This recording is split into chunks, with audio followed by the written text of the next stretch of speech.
नागपुरातून काँग्रेसच्या अतुल लोंढे यांनी आपला उमेदवारी अर्ज भरलाय। काँग्रेस पक्षातील सगळ्या वरिष्ठ नेते आणि कार्यकर्त्यांच्या आशीर्वादानं मी काँग्रेसकडून उमेदवारी अर्ज दाखल करतोय असं यावेळी लोंढेंनी म्हटलं।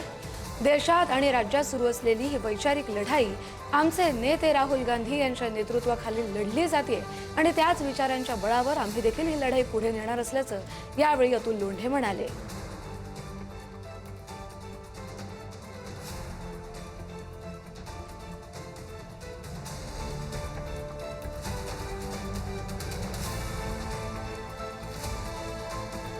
बंधारी साहेब आपण पाहिलं असेल ती लढाई लढलो। त्याच्यापूर्वी आम्ही राजेंद्र मुळक साहेब त्यांची लढाई लढलो, त्यावेळेस सुद्धा आमच्याकडे कमी मतं होती, पण आम्ही जिंकलो होतो। कारण ही जी वैचारिक लढाई आहे, जी वैचारिक लढाई आमचे नेते राहुल गांधी लढत आहेत, सोनियाजी गांधी लढत आहेत, आमचे खरगे साहेब लढत आहेत, आमचे हर्षवर्धन सपकाळ साहेब लढत आहे, इथे सुनील केदार। तुम्ही उमेदवार म्हणून फायनल झाले का? तुमचं फायनल झाले? तुम्ही उमेदवाराचं म्हणून फायनल झाले का? तुम्ही मला फॉर्म भरायला सांगितलेला आहे। मी आता सगळ्या नेत्यांच्या मार्गदर्शनात कलेक्टर ऑफिसला फॉर्म भरायला चाललेलो आहे।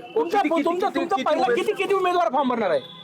मला त्याची काहीच कल्पना नाही। मला फॉर्म भरायला सांगितलेलं आहे आणि आता सगळ्या नेत्यांच्या मार्गदर्शनात, त्यांच्या आशीर्वादात मी फॉर्म भरायला चाललो आहे। लढाई म्हणायचं, जरी संख्याबळ कमी असलं तरी मैदानात उतरत आहे तुम्ही तर